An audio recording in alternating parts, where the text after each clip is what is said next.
Estamos en el seminario de conversación, inmobiliarios de televisión inmobiliaria aquí. Todavía Nuevo canal.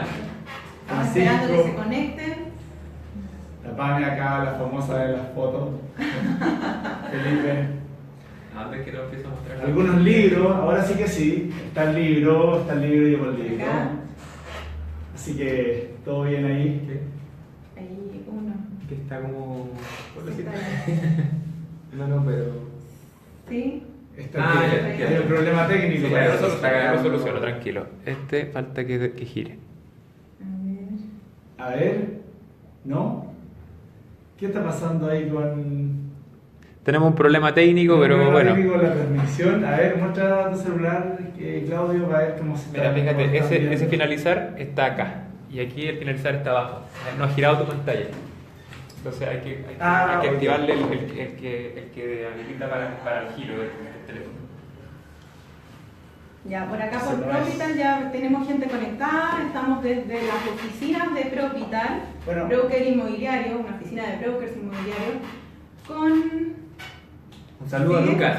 un saludo a Lucas Arce, Vargas, ¿verdad? Que está conectado, Sí. famoso. Un grave problema aquí Director con de mi IDF. transmisión. Y Con mi futurochile.com. transmisión, con mi Lucas ya está transmisión. conectado ya. Atento A a ver. las inversiones. ¿Ahí dices tú? Algo así. No. No, voy a finalizar finalicé mi conexión. Se cortó, ¿cierto? Sí, no, es que no alcanza, no le da. Pero ¿cómo no...? No sé cómo se hace, sí. ¿Sabes qué Tenemos pasa? más Dale, dale, dale. conectados. Porque, qué estupidez. O sea, se estaba cortado, ahí está, a ver, subida desactivada. Se siguen conectando personas Estas son a las través cosas de- bonitas del. Déletelo, de- pero de- eliminar. Sí, obvio, hay que ir aprendiendo. A mí no me importa, pero voy a eliminar esta, obviamente. Préstame para. Tú estás ahí, tú sí. Sí. Sí, metiendo ya. Un problema técnico, un segundo. Estamos resolviendo. Estamos con el los celular, problemas a ver. técnicos. Ya Ahí, está ¿cierto? con- Ahí, Ahora sí, ahí ya. sí Ahora está. Claudio, ¿puedes corroborar? Ahora Sí, sí. bueno, déjame revisar. Perfecto, es que ahora le pongo play de nuevo. Ahora la cama cerca. Estamos con Felipe Yaluf y tenemos un problema técnico con. Con la cámara Recuerden que de... también estamos transmitiendo por la fanpage de Felipe. Estamos en dos transmisiones 3, simultáneas. 2, 1, ahí debería haber vuelto ¿Ahora sí? la de mi sitio. Ahora sí. ¿Qué tal? ¿Cómo andamos? Ahí sí. Fantástico. Ya por Propital tenemos varios conectados. Hay que empezar entonces. Sí, vamos a empezar. Bueno, Mil disculpas por el retraso, por el tema técnico. Estamos aquí haciendo televisión inmobiliaria. Entonces, obviamente, sobre la marcha se va aprendiendo todo eso. exacto. Estamos en las oficinas de Propital. Televisión inmobiliaria, me gustó. Televisión inmobiliaria, gente de televisión inmobiliaria. Bueno, de hecho, ahí ya van a ver, vamos a tratar de indagar en una noticia que ha causado harta controversia y vamos a tratar de ganarle un poco a la prensa y vamos a ver si ustedes también nos pueden ayudar con sus opiniones, que eso es súper importante, que sea interactivo. Pamela, introduce al seminario. Ahora sí. Ok, partimos entonces seminario.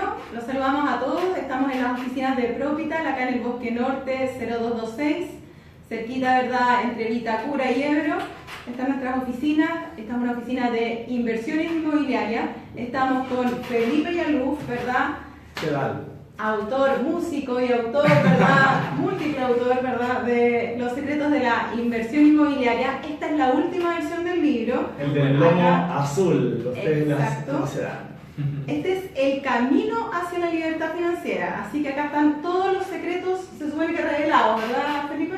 Está todo lo que alguien necesita saber para no equivocarse tanto en el minuto de invertir, para poder tener las claves, para identificar las oportunidades. Trae de todo, por ahí ya hice un video explicativo específico de todas las cosas, pero la ruta del UEF, dónde se encuentran en Santiago los proyectos para invertir, qué tipo de inversionista usted, quiere hacer capital, la bola de nieve, o quiere tener vacas lecheras, distintas propiedades que les den flujo. Bueno, y ahí se habla de la libertad financiera parcial, pero eso es un tema que está todo aquí en el libro, ustedes ahí lo pueden ver. Y bueno, Oye, interesante a propósito Sí. del subtítulo, dice Camino hacia la libertad financiera. claro. El concepto de libertad financiera, a lo mejor si lo puedes explicar, Sí. porque no toda la gente lo maneja y se habla bastante de libertad financiera. Estamos acelerados. Te tengo que presentar primero. Ah, ya. Después Ya, entramos, entonces. exacto. Bueno, ya estamos también con Francisco Rocha es el creador de Propital, ¿verdad? Un inversionista también muy experimentado, ¿verdad? Dos inversionistas muy experimentados, así que él también tiene ahí su red de vacas lecheras. Yo quiero presentar a Pamela Sistema, que es nuestra mediadora, nuestra presentadora aquí, Broker de Propital. figura también. clave, aporte femenino en este seminario y sus opiniones. Muy bueno. Sí, de todas maneras, y broker estrella, la más antigua además de Propital. ¿Ya? Así que muy experta en inversión inmobiliaria. La idea aquí es opinar todo un poquito acerca de los temas contingentes y de las preguntas que nos puedan ir haciendo. Partiendo con lo que habías dicho tú, Francisco, sobre la libertad financiera. Eso. La libertad financiera es un concepto que empezó a través del libro Padre Rico, Padre Pobre, por decirlo, Robert Kiyosaki empezó a hablar de esto hace tiempo y otros autores antes, pero se refiere a tener un ingreso a partir de tus inversiones que te permita vivir sin trabajar. Ese es como el concepto clásico de la libertad financiera absoluta. En el fondo, retirarte a vivir a una isla paradisíaca, por decir, ganando la misma plata que tú ganarías en tu trabajo o más, sin tener que trabajar nunca más en la vida. Personalmente pienso que ese concepto es muy ilusorio, que quizás alguna gente lo logra o no lo logra, no lo sé, muy poca, pero también es bastante aburrido, porque ¿qué hace uno en una isla paradisíaca desierta todo el día, cuando al final a uno le gusta trabajar, a uno le apasionan las cosas? Entonces, aquí en el libro lo que se habla es el concepto de la libertad financiera parcial.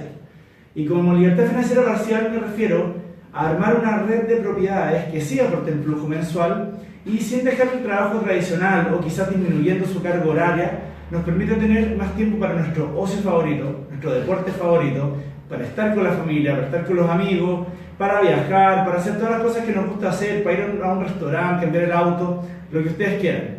Pero en el fondo es un concepto mucho más acotado que sí es lograble. De hecho, hay mucha gente aquí probablemente que nos esté escuchando que sí cuenta con alguna propiedad, que le deja algunas lucas mensual, que hasta les puede servir para pagar los gastos comunes de su actual departamento.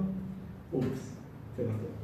Perdimos por allá, pero Perdimos por por acá acá. todavía tenemos varios conectados. ¿Qué le sirva para pagar su actual departamento, los gastos comunes o para pagar los servicios, por decir? Entonces esa libertad financiera sí es conseguible y es real. ¿Tú nos puedes decir tu experiencia con eso? Sí, totalmente. O sea, lo que nosotros siempre explicamos a los clientes en términos súper sencillos, lo que es libertad financiera, es cuando tus inversiones cubren tu costo de vida.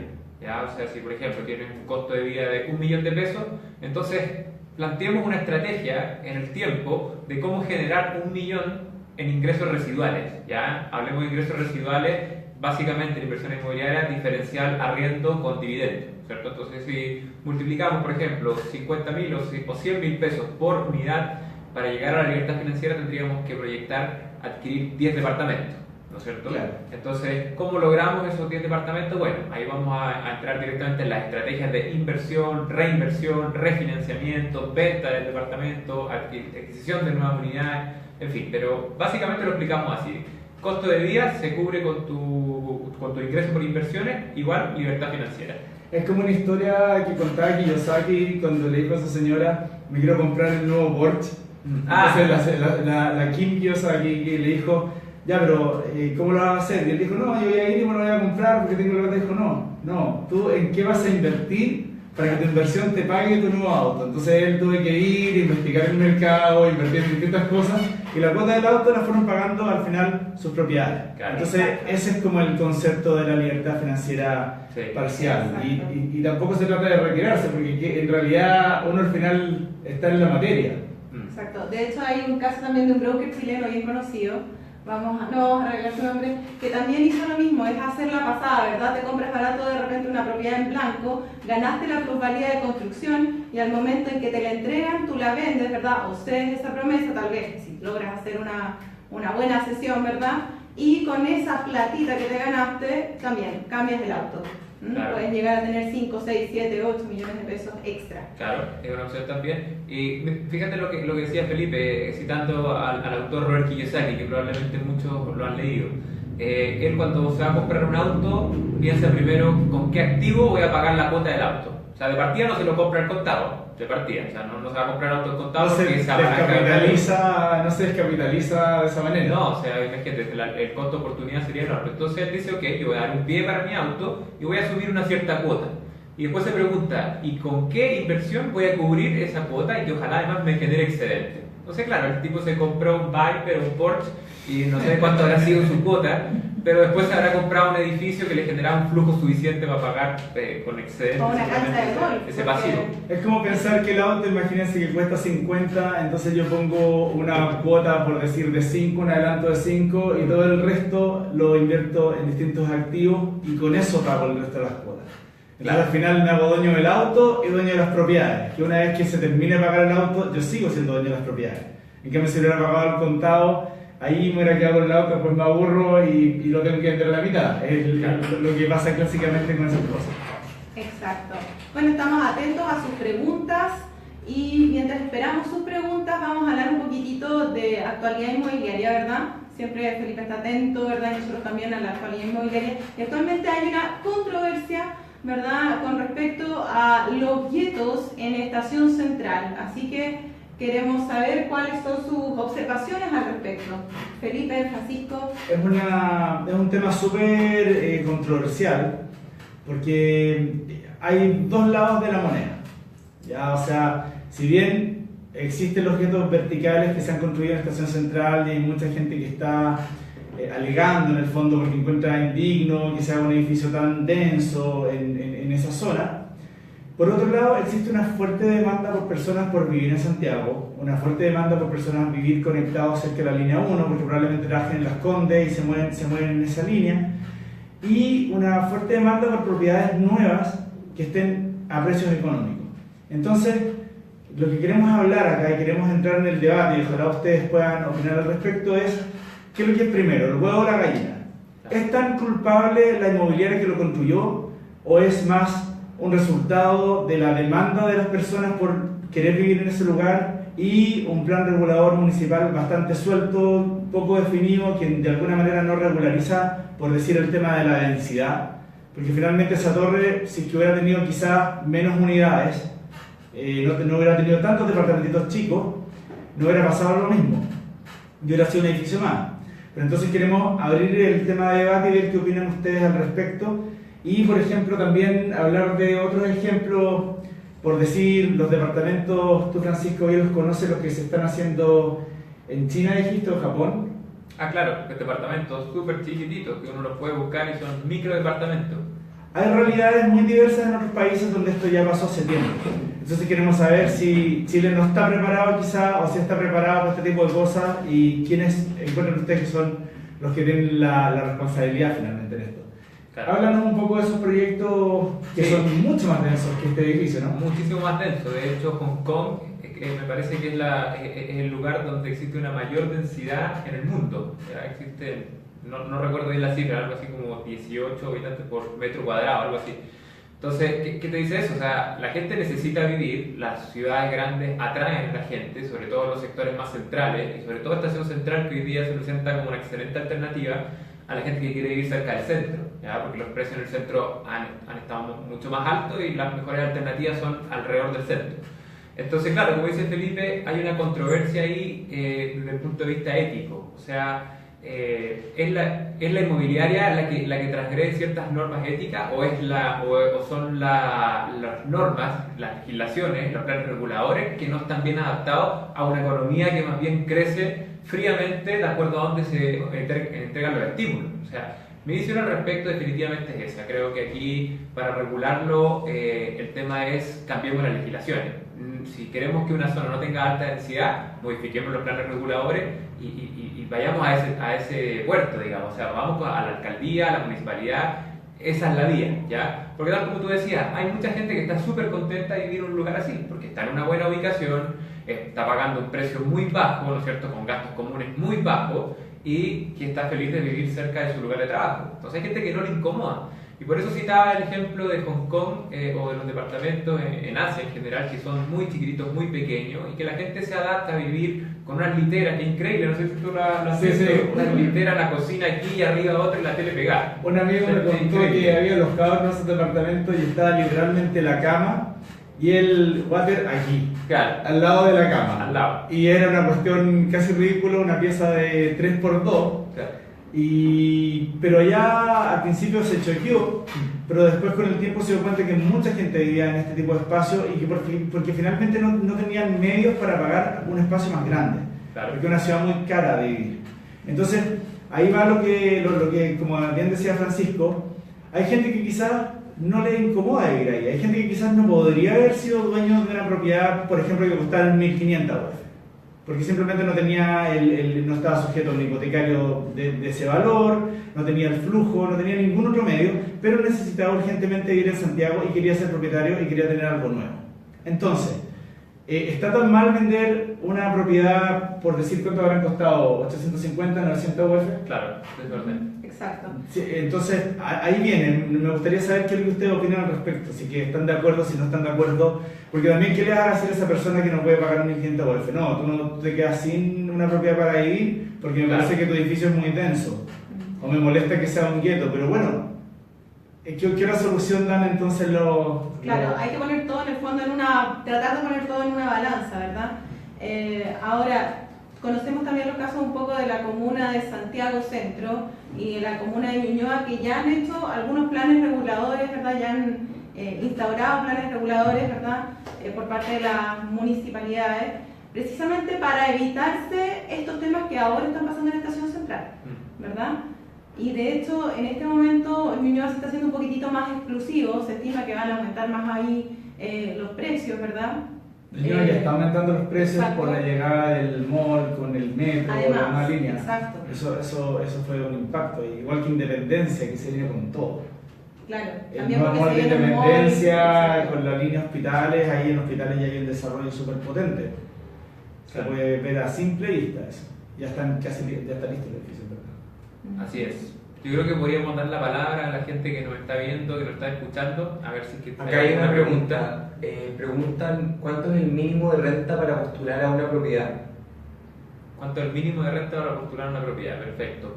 Bueno, más o menos 600.000 pesos, una respuesta rápida. ¿Ya? Obviamente va a depender también de otros factores, cuánto respaldo tenga, cuánta antigüedad tenga, qué tipo de contrato, cuántas cotizaciones de AFP, cuánto patrimonio además tenga, pero respuesta sencilla, 600.000 pesos en adelante ya eres sujeto a crédito. ¿Para qué valor de una propiedad te alcanza 600.000 pesos? Porque volvemos al tema de los guetos o no guetos. Claro, muy buena pregunta. Y el tema más o menos para que la gente que está mirando se haga una idea, el cálculo que hace el banco a grandes rasgos es más o menos 1/3 de tus ingresos los puedes destinar a pagar un dividendo. ¿Ya? Es decir, si una persona gana 600.000 pesos, 1/3 serían 200.000 pesos, aproximadamente hasta eso podrías pagar de dividendos. Y un dividendo de 200.000 pesos puede ser una propiedad de 1.100 UF más o menos.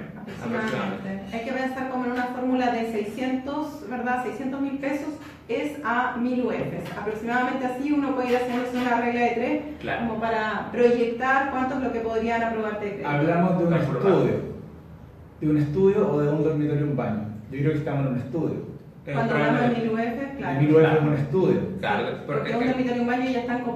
Un estudio, dependiendo de la zona, obviamente. Un estudio es un departamento que es un solo espacio, para que entiendan ahí. Es un departamento que tiene la cocina y el dormitorio en un mismo espacio, con una pequeña mesita, un lugar para poner un comedor. Claro. Y un dormitorio y un baño ya es una pieza separada del espacio.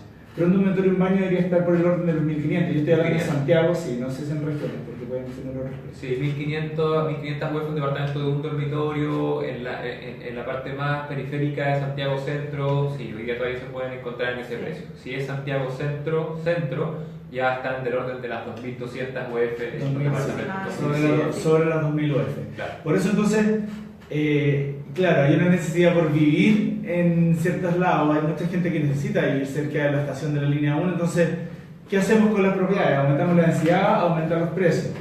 Bajamos la densidad, todo el mundo alega de que hay un qué. Claro, Es una cosa así. ¿Dónde está la razón ahí? exacto. ¿Qué comunas recomiendan para invertir? ¿Otra pregunta? Hay varias comunas que son bien recomendadas, ¿verdad? Sí. Hay comunas famosas. Sí, famosas, consolidadísimas, ¿verdad? Comuna de Santiago Centro. Y como Santiago Centro ya ha empezado a tener un poco de restricciones, se ha ido ampliando un poco lo que es el centro, ¿verdad? Y todo el anillo que rodea Santiago Centro, estamos hablando de comunas como Estación Central, ¿verdad? Que es la de la controversia, Claro. Comunas como Independencia, comunas como Recoleta, Ñuñoa, San Miguel, son comunas bastante interesantes como para invertir en este momento. San Miguel es una comuna que no ha parado su demanda. Sí. Es la única que no ha tenido caída en la demanda por vivir ahí. Es impresionante cómo se ha mantenido. Y obviamente, dependiendo del perfil del inversionista, usted tiene que ver dónde le conviene. Por ejemplo, hay mucha gente que le gusta Independencia y Recoleta porque queda muy cerca de Santiago Centro, pero está más o menos 10 UF por metro cuadrado más barato. Entonces, de alguna manera, usted puede comprar un departamento mucho más económico, de mayor tamaño, y estar a pasos del centro, cruzando el río, técnicamente. Claro. Acá tenemos otra pregunta de Miguel Galvez. Miguel Galvez, ¿qué tal, Miguel? Miguel Galvez dice, hay bancos que, o comenta más bien, hay bancos que restringen el porcentaje del hipotecario por la garantía que representa para ellos el departamento de alta densidad, por ejemplo, en Estación Central. A mí me tocó, dice, ese caso con una mutuaria. Correcto, o sea, el banco toma las medidas para que, tal como menciona Miguel, la garantía con la cual está entregando el crédito cumpla con ciertos requisitos, ¿cierto? Por eso que hablamos de una tasación comercial, hablamos de la tasación fiscal y hablamos de la tasación bancaria, ¿ya? ¿No es cierto? Para una misma unidad, para un mismo inmueble, pueden haber varios precios de distintas instituciones. Finalmente, el que sirve para un financiamiento bancario, o en este caso una mutuaria, va a ser la propia tasación que entregue esa institución, ¿ya? Entonces, efectivamente, podrían haber propiedades que ciertas instituciones las validen más o menos que otras. Y también hay un tema el tema del segmento. A medida que más capital se está invirtiendo en el tema de la deuda, probablemente hay una tasa menor, una tasa preferencial. Y a medida que es el menor capital de lo que uno está comprando, probablemente la tasa aumente. Es así, el banco ve más riesgo a una persona con menos recursos que una persona con más recursos. Hay una varianza. Un paréntesis, ya nos está comentando Jimena Montero, la Jime, ¿no es cierto? Jefe de operaciones de Propital, y nos está tirando la oreja porque nos dice si hay departamentos de un dormitorio y un baño a 1100 UF. ¿Dónde? ¿Dónde están esos Para acá, departamentos? consultarle a la Jime. Seguramente deben ser los proyectos de Independencia o tal vez en San Miguel, seguramente. Bueno, ahí por tiene un dato encontramos interesante para las personas que están buscando departamentos de ese valor, o como la persona que tenía 600.000 pesos mensuales y que estaba preguntando, puede encontrar acá una propiedad que se asemeje a su necesidad como inversionista. Como decía en el libro, cada inversionista tiene un perfil de inversión. No todos los departamentos rentan igual, de que se vean parecidos, no todos rentan igual, no todas las comunas rentan igual. Usted tiene que elegir ahí bien cuánto espera ganar o qué es lo que necesita. Exacto. Jimena también nos avisa aquí que es en blanco, así que ahí puedes contactarla personalmente la Jime para resolver tu inquietud. Claro, buen punto, porque los departamentos en blanco están en un precio más bajo, entonces, claro, ahí seguramente hay oportunidades a 1100 UF de un dormitorio en blanco. Claro. Generalmente el blanco está entre valor de mercado un poco más abajo y en los 2 años que siguen, ahí hay una plusvalía interesante. Claro. Entonces por eso es que el dividendo finalmente queda más bajo que la renta. Claro, ahí aparece la primera oportunidad de inversión, digamos, en el sector inmobiliario de comprar en futuro, ¿cierto? Cuando el proyecto aún no está construido. ¿Por qué? Porque estás comprando a un precio de mercado y un poquito más abajo, ¿cierto? Como decía Felipe. Para explicar el blanco se llama blanco porque tú en el fondo te haces dueño de una promesa de compraventa que es un papel. Y no hay nada más, puede que hasta el hoyo de la construcción ni siquiera se haga, no esté cerrado el perímetro. Puede estar la casa todavía. Pueden estar las casas todavía ahí, como que aparentemente hay casas, pero ya no vive gente. Claro. Entonces, por eso se habla de blanco, para que entiendan ahí de dónde viene. ¿Podrían explicar la diferencia entre lo que significa que el Banco Central baje las tasas para impulsar la economía versus lo que significa que a una persona le cobren una tasa más alta por el perfil de riesgo que tiene? Francisco. Sí, es buena pregunta.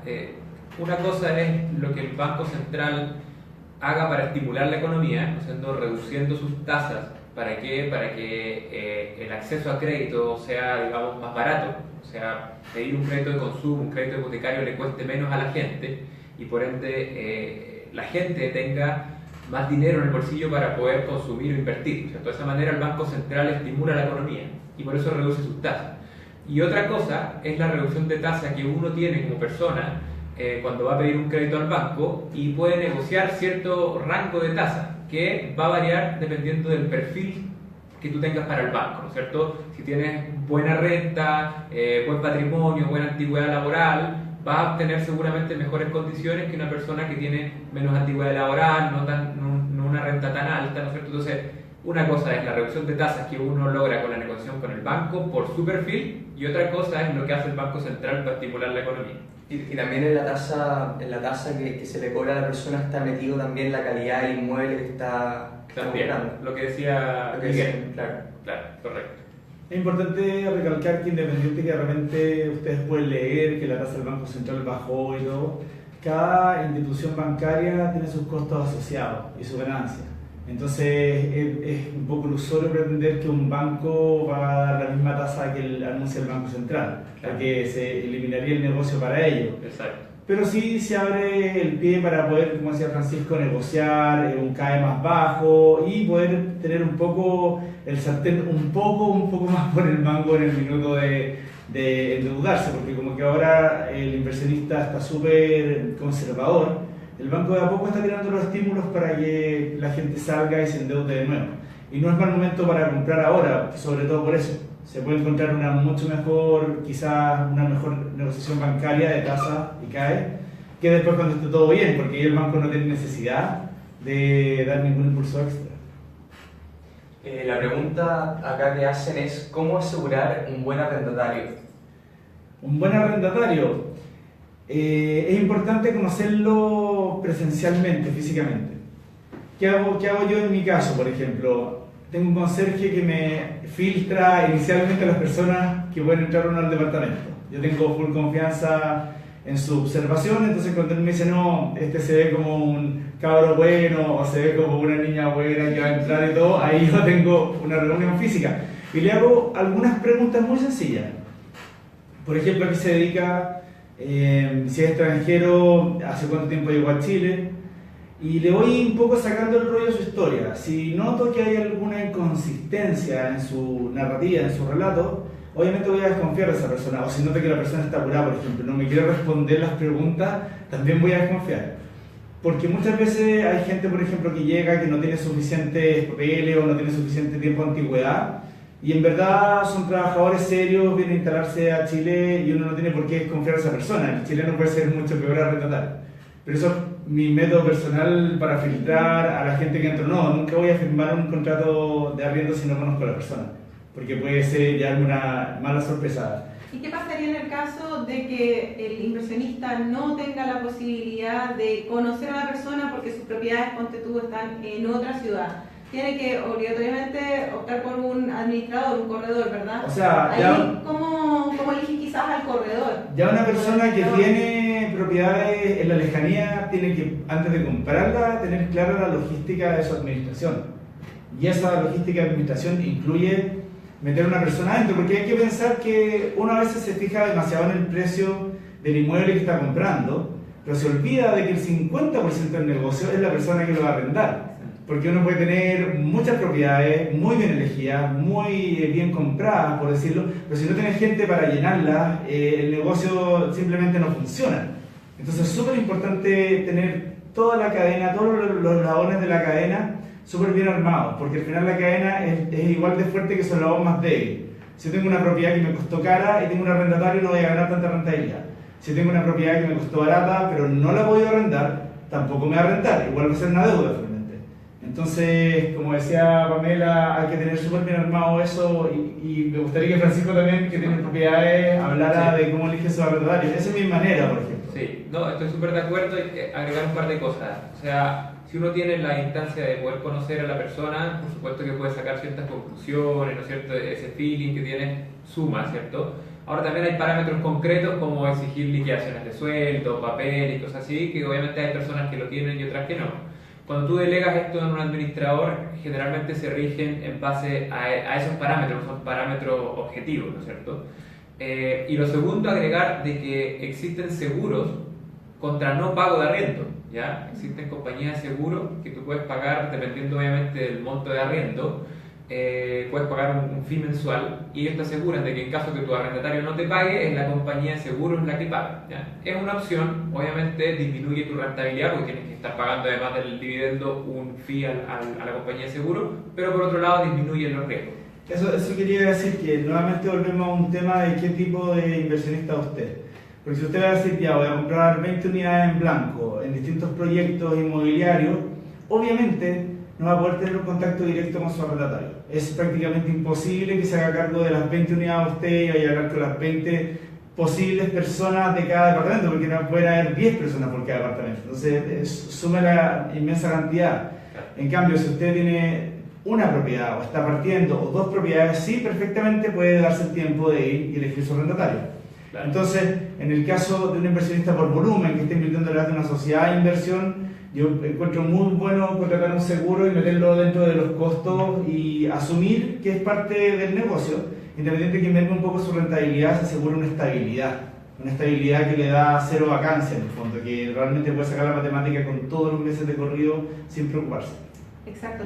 Si no me equivoco, en el libro también salía esa pregunta, ¿verdad? Sí, por sobre supuesto. cómo elegir al arrendatario, porque yo ya empecé a leerme el libro de Felipe Yaluf, el último libro, su cuarta versión, y de hecho, una observación que te comentaba el otro día, ¿verdad? Es que tiene un índice súper detallado, ¿ya? Y que permite que, claro, tú te leas el libro, ¿verdad? Pero que además te vayas a buscar un tema directo. Claro. Y uno de los temas que aparecía era cómo elegir al arrendatario. Claro. Esa fue idea una de- guía, finalmente, una guía de inversión. Esa fue idea de mi hermano Claudio, que aquí está detrás de las cámaras leyendo sus preguntas, porque me dijo, ¿por qué no poner el índice al principio? Si yo quiero saber un tema específico, mejor llegar más rápido a ese tema. Claro. Así que le hice caso y así quedó, como bien dice Pamela. Pero sí, el libro, independientemente de que tenga muchas cosas que son ejemplos concretos y tips así directos, tiene mucha también psicología, como experiencia del tacto, de la relación directa con los propietarios.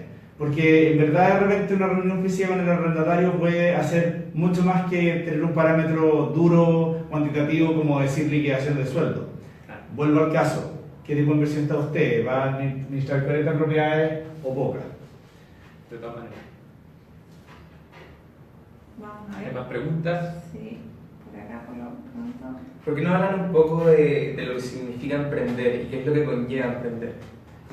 Emprender. Bueno, Francisco, junto a otro colaborador, hizo el Instituto del Futuro, que tiene que ver con el emprendimiento. Claro. Así que nos cuente un poco qué se trata. Un nido de De emprendedores. hecho, sí, de hecho justo está conectado Lucas, Lucas. digamos, socio y Saludos, director. Lucas, nos vimos ahí en una charla Sí, en la charla en la Universidad Mayor. en la Universidad Mayor. Claro, socio y director del Instituto del Futuro, donde justamente, digamos, es el medio a través del cual llegamos a la gente y enseñamos temas relacionados con el emprendimiento.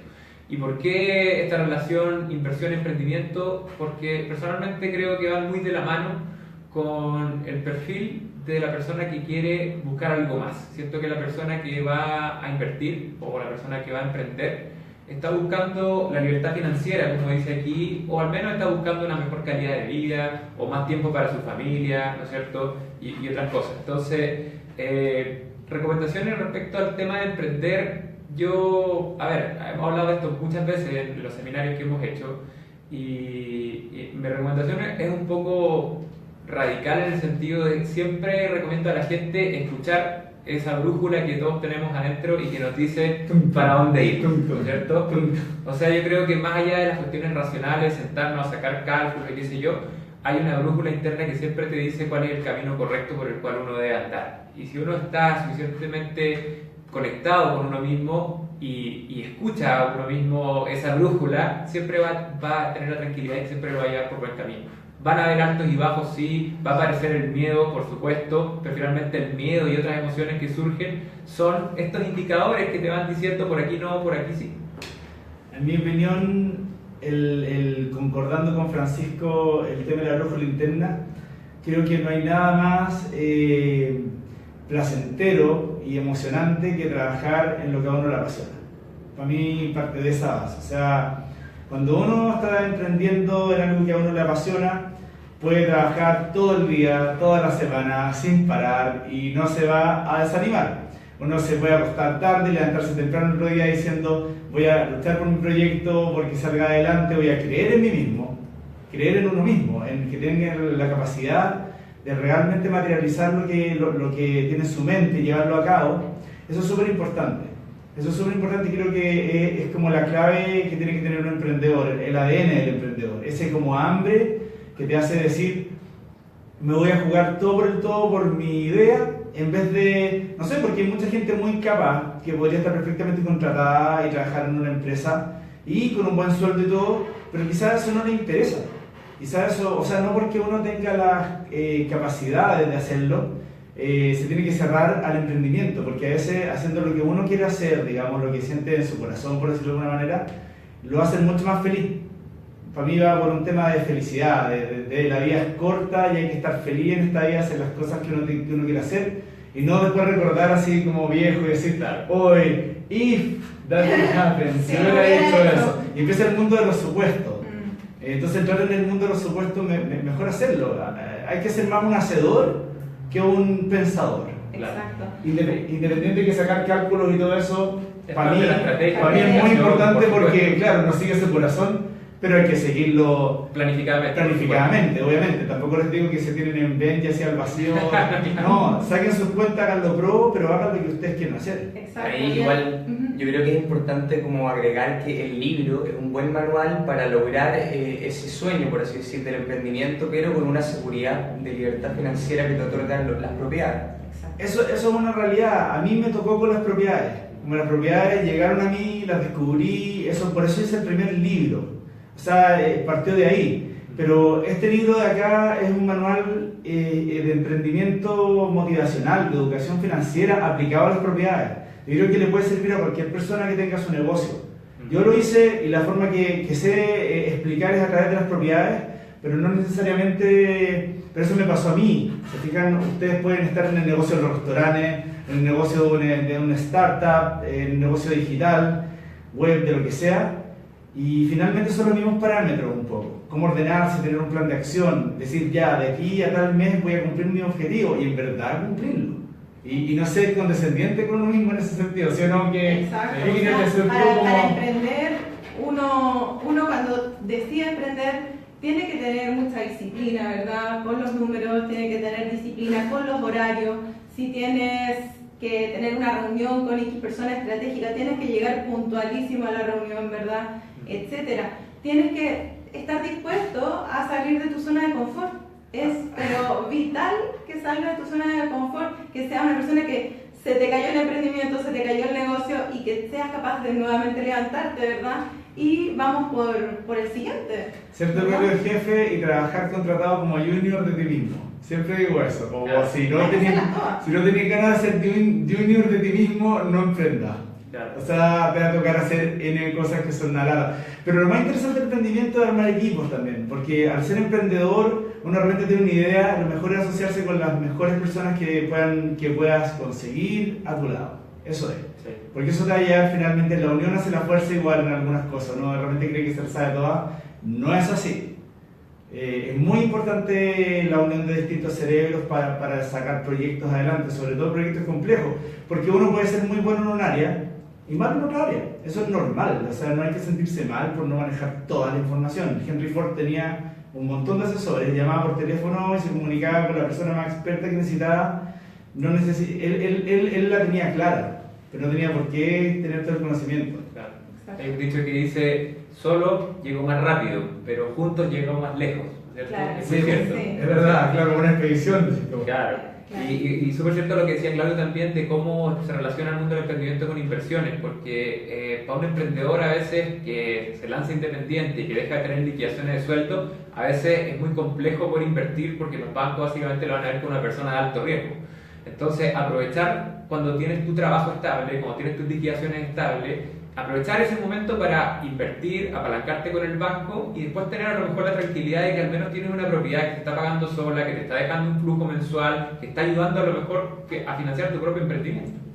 O sea, claro, si quieres irte de viaje por el mundo y dejar tu trabajo, por decirlo de alguna manera, invierte antes de hacerlo. cuando estés con todos los años de antigüedad, Claro. bien claro para que el banco te dé el crédito. Después, si quieres emprender, perfecto, pero es verdad lo que dice Francisco, hay gente que tiene mucho patrimonio pero no tiene flujo, esa persona finalmente termina comprando en cash. Otro punto súper interesante dentro del emprendimiento es la mentalidad, o sea, el hacer tu mente lo suficientemente fuerte y resistente como para que efectivamente te puedas parar de nuevo, porque la verdad es que el camino al emprendimiento no es un camino de puros éxitos, ¿verdad? Y ahí Tocaste un punto clave. Y ahí quiero preguntarle a ustedes dos, ¿cómo ustedes se preparan, verdad, psicológicamente, mentalmente, como para poder, en el fondo, seguir avanzando en su camino de emprendedores, de inversionistas? ¿Quién parte? Bueno, o sea, un poco lo mismo que decía al principio. El miedo y a veces la angustia, la inseguridad cuando uno emprende está presente todo el rato. O sea, creo que no hay un momento donde tenga la absoluta certeza, porque va en contra de la definición de emprendimiento. O sea, emprender es descubrir, es ir con la linterna por el camino que nadie ha ido. Entonces, si lo tuyo es la seguridad y las certezas, probablemente el emprendimiento no es lo tuyo, ¿no es cierto? Si estás dispuesto a aceptar esa sensación de inseguridad, pero al mismo tiempo la emoción o la felicidad que te produce hacer, como decía Felipe, lo que a ti te gusta, lo que tú amas, entonces probablemente sí el emprendimiento es para ti.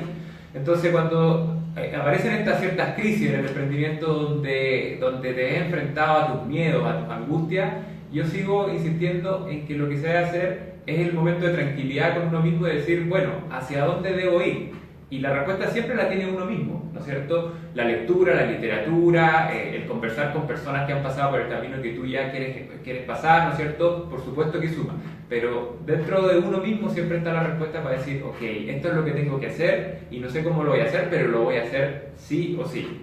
O sea, tener la perseverancia, la convicción y la creencia en uno mismo al final. Y yo agregaría una última cosa también, que para cualquier emprendimiento, para que sea exitoso, tiene que atacar un dolor o una necesidad que tenga la gente. Claro. Eso es súper importante, además de la motivación que uno tiene que tener. Claro. El que se llama el gran porqué. Claro. Es súper clave lo que dice Claudio, porque yo no creo que se malentienda cuando digo el seguir tu brújula. Si eso no va acompañado de una correcta planificación y de un análisis del mercado para cubrir una necesidad o un dolor, como dice Claudio, probablemente también vayas a fracasar. Entonces, y tu cuerpo también te lo dice, porque si te falta información, seguramente tu guía te va a decir, bueno, primero aprende de esto antes de hacer determinada acción. Pasteleros son pasteles. Correcto. Es importante tener experticia en el tema que uno quiere emprender.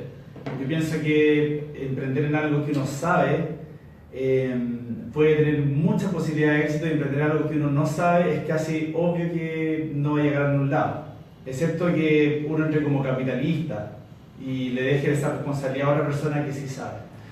Para mí emprendimiento es como, de alguna manera, tener nervios de acero, poder tener estómago para soportar situaciones realmente difíciles, donde uno se levanta todos los días con la ansiedad de decir, ¿qué pasa con esto? No tienes respuesta, y seguir esperando. Gente que te llama por teléfono, que te presiona y te dice, oye, ¿qué pasó con esto? Por un lado. Oye, pero yo te di la cuestión, por otro lado. Uno tiene que ser muy buen mediador. Eso ha sido para mí también el emprendimiento, como poder ser capaz de controlar todos los actores, transmitirles una sensación de calma, cosa de ganar tiempo para que las cosas sí puedan pasar. A veces la gente se angustia y se empieza a desesperar porque algo no sucede de manera inmediata, y el emprendimiento tiene que ver con eso. El emprendimiento tiene que ver con fracasar muchas veces antes de tener un éxito. Acá en Chile es un país donde uno habla acerca del fracaso y la gente como que te mira como con pena y te dice, oye, en realidad yo te quiero mucho, pero mira, de repente déjalo hasta acá. Esa cuestión es el comentario más pinca y es el comentario que más dicen, o sea, es impresionante. Si nos vamos a los países como Estados Unidos, el fracaso es parte del éxito. La gente no concibe el éxito sin el fracaso. O sea, saben que pueden fracasar y saben también que lo pueden lograr. Y lo ven como parte del juego. Eso es súper importante que lo tengan en mente. O sea, no por fracasar significa que no lo vas a poder hacer. Ya quizás, como dice Francisco, faltó nivelar, ecualizar alguna parte, que después con la experiencia uno se da cuenta y dice, pucha, obvio que fracasé por eso, porque me faltó tener claro esto. En ese minuto uno no es capaz de verlo, uno tampoco se puede exigir lo que en el pasado puede haber hecho, porque cada cosa en sus circunstancias. Si hace 2 años a usted, por ejemplo, le fue mal en un negocio y ahora sabe, no se puede criticar hacia el pasado porque le fue mal, porque ese conocimiento lo tiene ahora, no tiene antes. Pero si ahora ya entiende por qué le fue mal y ya entender el hecho o sea, entender un fracaso, diseccionarlo, digamos, y poder aplicarlo y aprender de los errores, que comienzo realmente a aprender de los errores es eso. Es como decir, ya, me pasó por esto y tenerlo claro. Y ahí empieza una racha de éxito. De hecho, el momento de mayor aprendizaje es en un fracaso. O sea, se aprende 1000 veces más cuando tuviste un fracaso a cuando estás teniendo un éxito, porque sabes definitivamente lo que no tienes que hacer. De alguna manera los fracasos son como el currículum del emprendedor. Al final, entre más fracasos, estás en una posición muy ventajosa por sobre otras personas porque ya tienes experiencia, sabes cómo reaccionan las cosas, sabes lo que no tienes que hacer. Sabes el timing. Es como la vida misma, en el fondo es súper necesario el contraste, el que te vaya, pero el que logres tu objetivo, pero que de repente te saques la mugre. Y la vida también es así, o sea, tiene de dulce y a gras. Y no podrías distinguir lo dulce si es que no tuvieras algún sabor agrio de repente. Es súper importante también de repente bajar los humos. Hay veces que uno al tener éxito tras éxito empieza como a subir y cree que puede hacer todo o que está por sobre todo.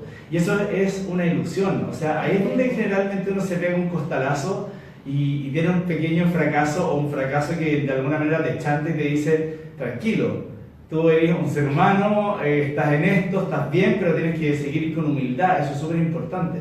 Para mí, fracaso, como decía Francisco, es tan importante como el éxito. Obviamente el éxito es rico, se disfruta, pero no pain, no gain. O sea, si no hay un sufrimiento para llegar a ese logro, el logro no tiene mucho sabor, digamos. Exacto. ¿Cuándo se viene el curso de inversiones? Pregunta la gente. El curso de inversiones. Lo estamos preparando. Estamos poniendo de acuerdo. ¿Cuándo lo crees tú? Pronto. ¿Un par de semanas más? Pronto, pero pronto porque, y aparte el curso de inversiones va a ser interesante porque me gustaría llevar sus casos personales como inversionista a la clase. Entonces, entre todos se puede evaluar si sí o si no. Claro. Compartir la idea en el fondo. Más preguntas de la gente. Ya estamos en el tiempo, ya estamos en el tiempo ya. 2 de la tarde, así que una hora prudente para que quienes no han almorzado puedan ir a almorzar. Bien. Yo tampoco he almorzado. Así que bueno, ha sido un gusto poder contar con ustedes y bueno, estén atentos porque la verdad es que la idea es que podamos seguir haciendo estos streaming con más invitados tal vez. Y eso, muchas gracias Francisco, Felipe, ha sido un agrado una vez más. Muchas gracias Pamela, vamos a seguir haciendo esto aquí en la televisión inmobiliaria. Felipe Alú, Francisco Rocha, Pamela Cisterna, actualidad inmobiliaria, Felipe Alú, Propital. Aquí se unen todas las cosas, en la actualidad hablamos del tema de estación central, vamos a seguir hablando de las cosas que vayan apareciendo en los medios. Nos interesa que ustedes como inversionistas estén informados, sepan lo que está pasando, cosa que al momento de invertir, inviertan bien. Yes. Chao, chao. Muchas gracias.